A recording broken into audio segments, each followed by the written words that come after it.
So today we are discussing Star Trek, specifically Star Trek: The Next Generation, and we both watched this, obviously. Yes. And just before we kind of get into it, how aware are you of Star Trek as a show, as a franchise? Um, Probably more through cultural osmosis. This is my second Star Trek episode. I've seen the J.J. Abrams films, and I know that, yeah, they don't count in many ways, and they're not real Star Trek, etc.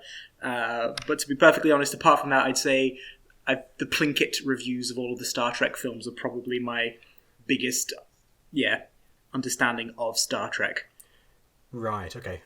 So you're familiar with some of the characters, and you've seen. You say you've seen some episodes other than this one. What was the other episode? Measure of a Man. Oh, okay. So as far as episodes go, then it's actually quite a good one to Yes. to get into. So Schisms. hmm What were your initial thoughts of Schisms then? What I thought was interesting in this is that they kind of leave it open.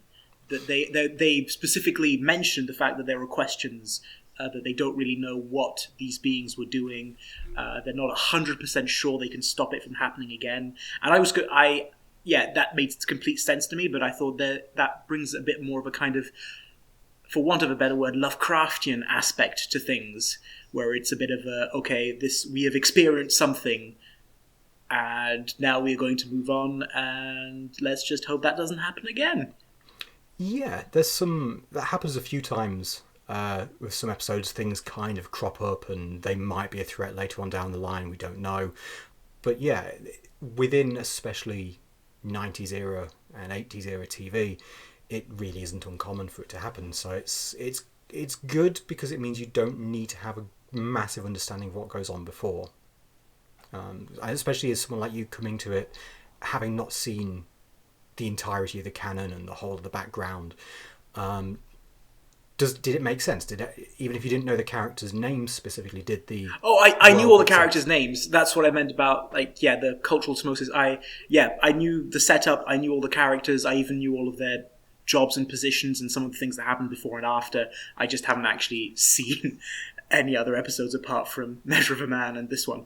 I thought the mystery was very well handled. How there were the two kind of threads with the character with Riker, who was unable to sleep, and then we had this thing down in that cargo bay that no one really knew what it was doing. And obviously, you know that there's probably going to be a link to the two, but it's not immediately apparent. And those two threads kind of build and build until they join near the end. I thought that was really well handled and interesting. Minor quibbles about the holodeck scene. It seemed like they seem to be able to get to a precise description of their dream a lot quicker than would seem implied Yeah, either by the setup of the holodeck that had like specific templates and stuff, and the fact that none of them went in with anything more than a feeling really, and they managed to get to.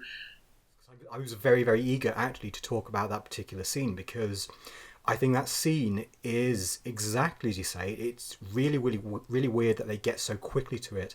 Also, when they're saying, "Oh, it was a table," and the first thing that appears, yeah, it's a table, and then it was shorter, and then it's a little shorter, and yeah, it's still a table, and then they say it was metal, and when it turns into a metal table, it changes really, really drastically from looking like a table to looking like something completely not like a table at all. And I think the third or fourth iteration, where they're still describing it as a table, and it's not. It's very much a dentist chair, for lack of a Yeah, better description. And I don't. That doesn't really follow how you got from table. Oh, it's a metal table.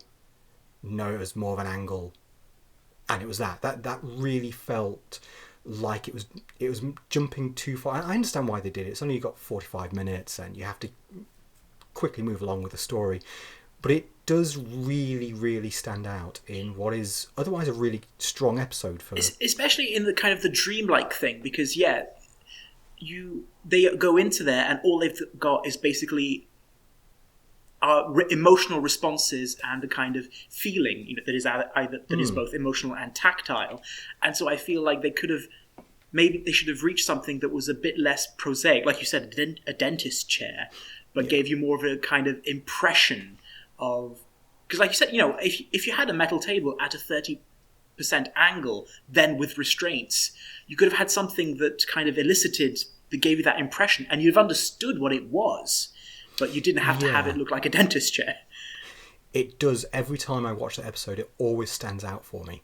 But while I was watching it, I was wondering, do you think, because it would be interesting to see the actual script, because I wonder if it was in the script, or at least in an earlier version of the script, that it would be this descriptive, or whether someone just took the line, it becomes a bit more like, a dentist chair, and then just went, oh, okay, right, we need to change, we'll throw out the table that we saw in the last shot, and then go right to a dentist chair. And yeah, I wonder whether it was a writing problem or more of a kind of special effects / production problem, that the transition wasn't handled better, that maybe someone was too literal. There is something that I've just thought of. A couple of scenes earlier, Worf is in to get his haircut with Mott, the barber.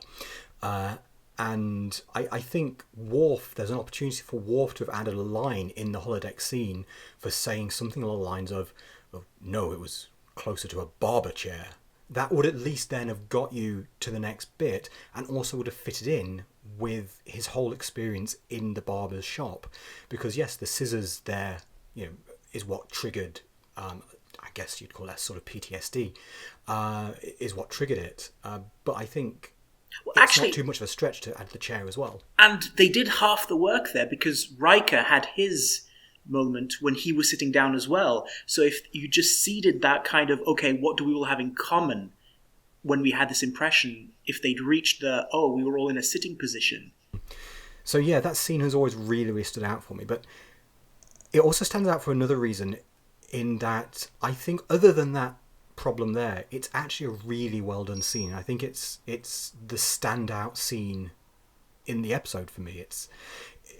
It starts off very, very casual, with Worf and Riker and LaForge and Troy's there, and then random character who isn't given a name for this episode, who looks a little bit like Gary Glitter. They're in the holodeck, and it just paces really well apart from that one little standout, and the way it just develops. And you can see, especially with Jonathan Frakes, the actor playing Riker, his reaction to it. He's a wonderful actor. I don't think he gets enough credit really for it.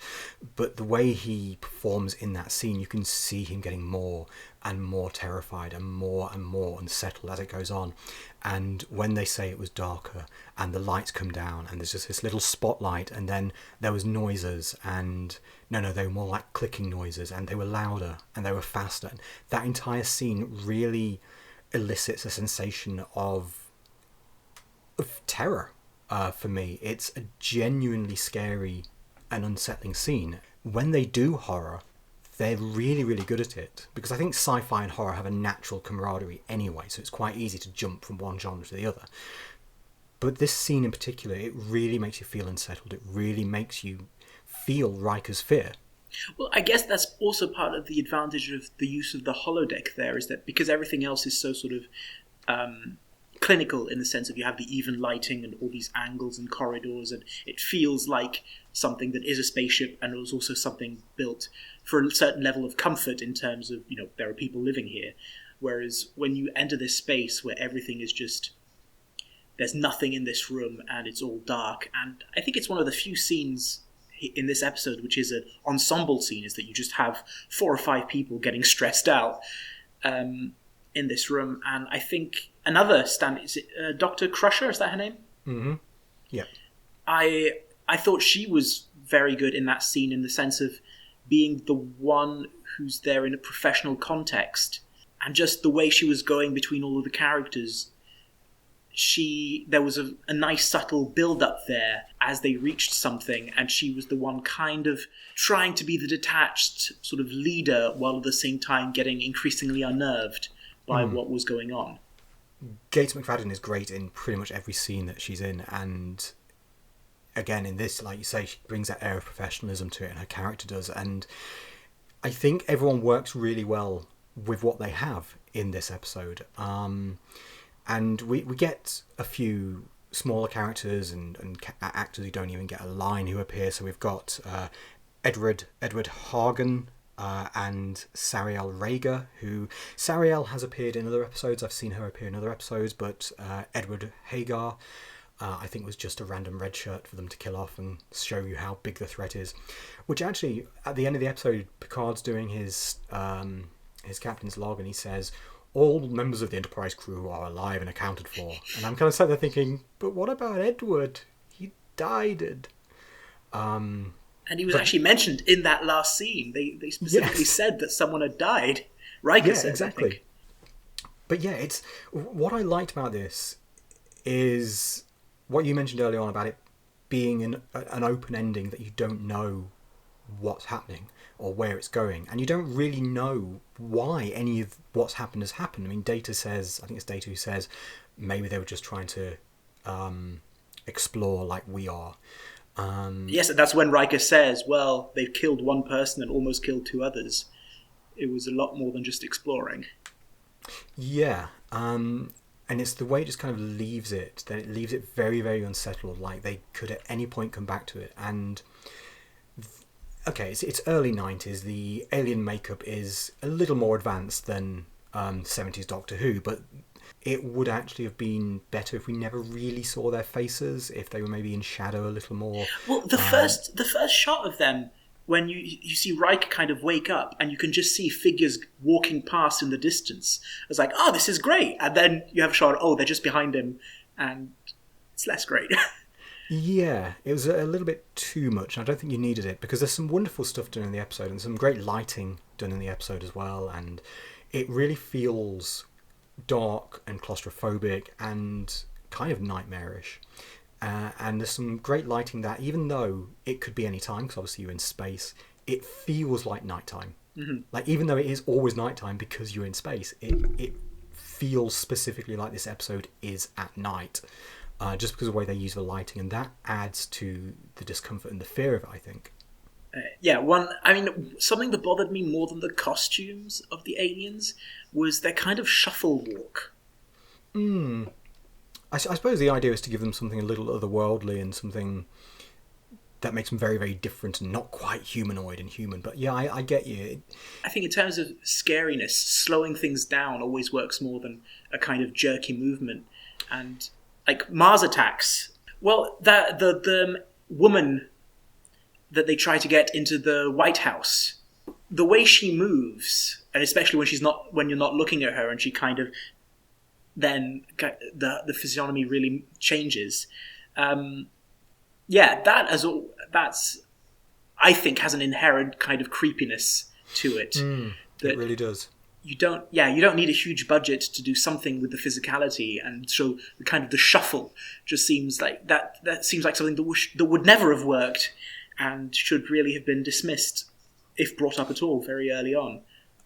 I guess maybe some of it is attempting not to make it too scary, because although it's not a children's show specifically, it is a kind of all ages show. And I think with this episode, I think what it gets right, its mood, its general feel, its aesthetic, I think more than outweighs any of the negativity of it. And I think it's one of the best examples within the Star Trek canon of a horror episode, and I would say it is straight up horror. But what it does well, and what it gets right. So for me, the little issues like with the shuffling aliens and with the table issue with the holodeck, I think I can ignore those because of what is otherwise a ridiculously strong episode and a really good example of horror. No, I completely agree. I mean, for one thing, the two things that we brought up, two things about that is, one, combined, they're probably on screen for a minute. So in terms of percentages, it's ridiculously small and in no way ruins the other 44 minutes of this episode. And then there's the second thing, is that it's largely kind of more sort of special effects in terms of, or visual things, which, if the story is good and the characters are good, yeah, those two things are incredibly minor points, both because of their effect on the story and the length of time they're on, and also the fact that that says more about the limitations of the time than anything to do with the actual episode. So yeah, no, I agree. It's a very good episode, and it mixes the horror elements with I splitting hairs, I suppose, but I'd say more suspense than horror with the sci-fi setting, and it comes up with a very good compromise, because it doesn't. While obviously this is a show that was episodic and did not have a lot of things that carried from one episode to another, apart from the setting and the characters, it doesn't stand out in terms of its sci-fi setting, in that it doesn't get needlessly gruesome or unscientific in its approach to the unknown that it explores and hints at and sort of mines for the mystery and suspense of the episode. I think it's a very mature look at the horror genre, with obviously having to control itself a little bit for the all ages audience. But I think when Star Trek tries to do genre pieces, maybe it's horror or comedy, it succeeds. And I think the world of Star Trek, because of the world it exists in, really allows that, because you can have really wacky comedy episodes if the holodeck malfunctions. You can have really dark horror because of the unknown that exists out there, and really you've got free reign to do almost anything you like with that world. One thing we kind of haven't mentioned, I guess, is Data, because obviously Riker, Worf, and Geordi are the main ones, and then we've got a couple of lesser characters that are also having the same experience. But Data also. Data, for whatever reason, is also being taken and experimented on, I guess because he's an android, a synthetic. So you find out that he's losing bits of time as well. So you kind of forget that it's happening to Data, I think. Because it's kind of... It mentions at one point, oh yeah, I've lost time. And then at the end it's like, oh yeah, they were taking me as well. I'm not entirely certain they needed Data, to be honest. I'm not entirely... I think focusing... Sorry. No, go on. I think you do need him, because that is how, plot-wise, they get to the realization that the people are being physically taken away. It's when Data says that by going through... after his diagnostic, he's worked out that there are 90 minutes where scientifically he was not on the Enterprise because of the way that something to do with the molecular structure interacting. Oh yeah, lots of science jargon. Yes, the way that his body interacts with the ship shows that there was 90 minutes where he was simply not present. So I mean, obviously there are other ways that you could have reached that same conclusion, but I think plot-wise, that's probably why that's in there, just... Yeah, okay, I can give... Sorry. No, I can give you that. That makes perfect sense, yeah. Actually, I will concede that point. Something not related to Data, but I think one of the best moments in that was the moment where they realised that Riker's arm has been removed. Oh God, wasn't that That's genuinely quite an unsettling moment? Yes. Mm-hmm. Imagine that. Imagine being told that you had your arm surgically removed and reattached. It was very... Ooh. Yeah, and it's like very, very slightly off. And obviously the implication that means that seems to be what they're doing, that every time Riker has fallen asleep, he's gone off and had basically been disassembled in some way. Yeah. Oof. Yeah, I mean, it doesn't go into too much detail of what's happening to the others. There's Hagen's, I think it is Hagen, Edward Hagen. All we know is something's been done to his blood, and it's turning into a polymer. And they're being experimented on, and it's a very, I don't know if it's hyperbolic to say this, but there's very much a Mengele element to that. This idea of kind of vivisection on people. Because I guess there's also another question that could be raised is, are they unconscious the entire time? Because these aliens are manipulating and interfering with them and with their minds. Who's to say that they aren't conscious for a period of it and then just having their minds erased? Which raises possibilities as well. I think that's implied by the fact that they feel so tired when they come back, because they are physically being taken away for that length of time. So if they were completely unconscious, then surely they should feel rested to some level. Yeah, that is a really good point. Ooh, that elevates the level up to something that I'd never considered before. Well, the fact they have a memory, that all of these people have, that memory of being on that table. Yes, it does. God, I've watched that episode so many times, and it's so blindingly obvious, isn't it, that I feel ridiculously stupid for having missed that. Well, no, I think you've just watched it enough that you've forgotten your first viewing, and since it's my first viewing, I'm able to give that perspective back. There's one thing near the beginning, and it's a little silly scene. It's a comedy scene at Data's poetry recital, and it's one of my favourite scenes in the show because it's not good poetry. It's technically great. It's just not very emotive and not very good poetry, as LaForge describes it as not being emotional.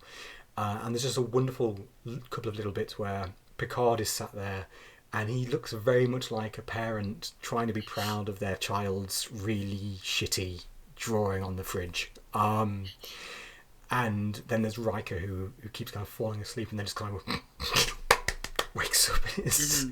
It's really silly, but I really like that scene, and I think it kind of nicely juxtaposes the rest of the episode with the darkness, and you've got this light element to kind of get you going and almost luring you into a false sense of what the episode's going to be about. But I think we can all agree that Geordie LaForge was wrong about his criticism of Data's poetry, and that Ode to Spot is up there with the works of Byron, Shelley and Wordsworth. Oh, I don't think it's up there. I think it easily beats all of these, yes. Yeah, I think it surpasses that entirely. Well, it asks questions, Why does he meow? And why is this cat doing all of these things? And there's a lot of very deep questions in there. There is. Okay, so out of 10, how would you rate this on the horror scale? Like I said, I feel like it's more on the suspense side rather than actual horror. So I feel like that maybe my grade might reflect more that I'm working on a different grading system, but I'm only going to give it a 6 simply because if we were rating it if I was rating it suspense, I would say 7 or 8. So my 6 does not reflect that I feel the episode has failed in any way, simply that I think it was trying something which is slightly more in the realm of suspense rather than straight up horror. Okay, all right, I can give it that. I think I'd probably push to a 7, just because I think there are a lot of elements of the suspense that I do think tip over into horror. There is that general feeling of unease and psychological distress, which plays a big part in horror. So I think that I would give a 7 on the horror scale. And this is kind of the first discussion we're having, so we haven't quite set up what the horror scale is yet, but I'm sure that will develop. What about just generally as a piece of entertainment? How did you find it? Just forgetting the horror elements and the sci-fi elements, just as an hour of television, how did you feel? I thought it was a very solid episode. It, like you said, it set up the normality of these characters' lives. It brought in the little thing that sets off the chain of events and kind of builds on that. And then it basically has these two different that are linked but mysteries in terms of the sleeping problem and the thing in the cargo bay. And it then manages to bring all of these elements together very well. All I would say is I think it could have done with a tiny bit more, in the sense of, as we discussed, the idea of having your arm taken off in your sleep for some reason and then reattached, and you literally not even knowing that that's happened, or that there is now something very slightly different about your body. I feel like, not, in a huge kind of sore way, but I think that could have been done with, played with a tiny bit more in terms of suspense, and the idea of different crew members vanishing, and this is something that has obviously been going on for some time, but they've only just noticed, and it's still something that's going on. I feel like that also is something that could have been developed a tiny bit more. But again, just kind of minor gripes. I think the episode sets out to do everything that it wanted to, and does it in a very good way, which, from the perspective of someone who doesn't actually know these characters that well, completely works. So for me, the episode really demonstrates what Star Trek can do. And as a piece of television, I think it draws you in, it keeps you really focused on it, it explores certain questions, like we mentioned before, even briefly in that opening scene, with the machine versus humanity. And it looks at the world of the exploration that they're going on, and well, these explorers are doing the exact same thing. Maybe they're just exploring as well, but they're not killing anyone. But yeah, I think, like with all good Star Trek, it does ask questions, and it does shine a light on the more problematic elements of humanity. And I think that's what it did really well, aside from it just being a genuinely engaging and entertaining hour of television. Well, thanks for showing it to me. No, not at all. Excellent then. Bye-bye. Bye.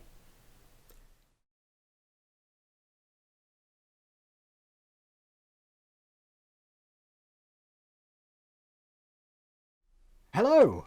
So, during the recording of episode 2, myself and Oliver had a discussion about the scoring system and how we were actually going to finalise it. So, this is just a little addendum at the end of the episode to go back and just update you on what happened with that. We have decided that we're going to be marking each episode on 5 different sections, and myself and Oliver can give each section a maximum of 4 points each, giving us a total of 40. Those 5 sections are the appropriateness for horror, the body count, whether it stays with you after finishing, the execution of the villain or baddie, and the overall scariness.